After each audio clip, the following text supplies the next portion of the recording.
guys, it's Jen here at Check Her Joy, and this time I'm reviewing Jurassic Park by Michael Crichton. This is a science fiction book about a amusement park filled with dinosaurs, so what could possibly go wrong with that? In this book, we have John Hammond, who wants to start this amusement park slash zoo filled with dinosaurs. And not animatronic dinosaurs or anything, he's genetically able to recreate the dinosaurs from fragments of DNA he found in mosquitoes from the time, and then supplementing it with DNA from current animals. So he has created dinosaurs. He has like 15 different types of dinosaurs currently and is trying to make more. And he's getting ready to open the park, so he wants to do kind of a test run. And he has invited specialists. So he has this mathematician, Ian Malcolm, who's coming, who specializes in chaos theory, who's been advising him on what could happen with the park, any dangers that they should be aware of. He's got two paleontologists coming, one Dr. Grant, who is very good at like digging up bones and behavioral stuff, and another one, Ellie Sattler, who works with him, who is more about the biological stuff and how their bodies function and their dietary needs. And then he also is invited his grandchildren to come with him, Tim and Lexi. Lexi is younger, she's like 7, and Tim is an older kid, like around 9 or 10, I think, and he is totally obsessed with dinosaurs and computers and just is completely geeking out the whole time.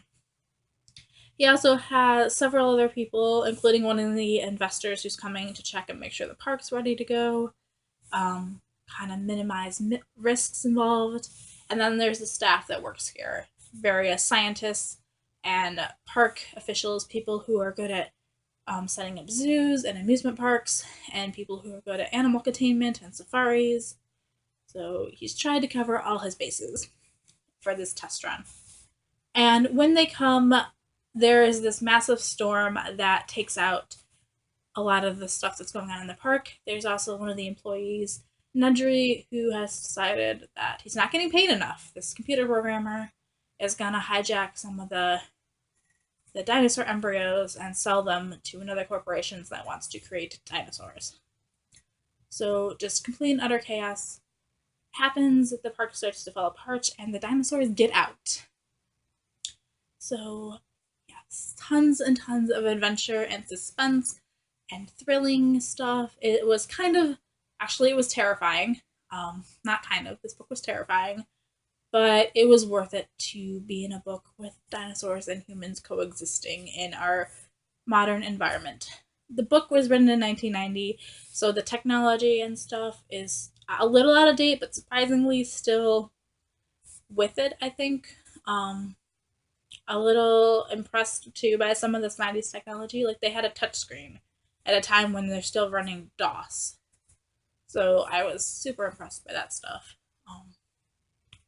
But it was really cool. There is lots of scientific and mathematical aspects to this book, from genetics and animal behavior, from paleontology and dinosaurs, to the computer stuff and how the park operates, and how chaos theory and mathematics play into this also. But it also, Michael Crichton does a really good job of explaining it too. He has a balance of characters who have different specialties. So, like, Dr. Grant is the specialist on dinosaurs and can explain dinosaurs to somebody who doesn't know them as well, like Ian Malcolm. But Ian Malcolm knows chaos theory, can explain chaos theory to Dr. Grant, and he does a good job of breaking it down into something simplistic so that as a reader you don't have to be an expert in all of these areas to still enjoy this book and know what's going on. Yeah. This book does a good job of balancing the wonder of dinosaurs and like, oh my goodness, there are dinosaurs. And there are a lot of herbivores, which are just really cute. But then enough of the carnivores, the T-Rex, the Dilophosaur, the Velociraptors, that it's really terrifying. And of course, there's this prospect that the dinosaurs could escape and get onto the mainland that's happening in this book.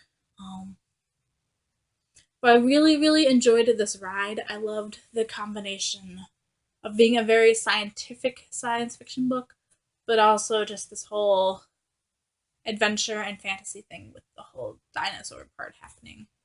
The characters are awesome. The only one that really annoyed me was kind of Lex, who is this. She's like 7-year-old girl, so I can't blame her for it.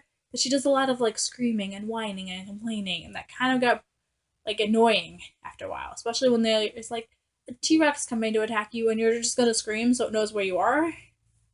That was annoying me, but she's also 7, so I guess we give her a pass on that because that's probably exactly what I would have done at that age. Um, yes, I love these characters. They are very capable and interesting, and I still liked them all. There is a bit of death in this book. Um, there actually was a little bit less death than I thought there was going to be. There were several moments where I thought, oh my god, they're going to die, and luckily they didn't. Without spoiling the book too much, but I really loved this book, guys. It was a bit intense at times, so I had to read other things at the same time, but I'm glad that I read it. I am going to give it some time before I try to read the second book, Lost World, but I'm excited to also read that. So, yay, dinosaurs. The movie is also amazing. If you guys have not seen the movie already, it is brilliant and fantastic, and I love it so much. So, check out Jurassic Park by Michael Crichton. Yeah. Peace out. I love you guys and keep reading. Bye.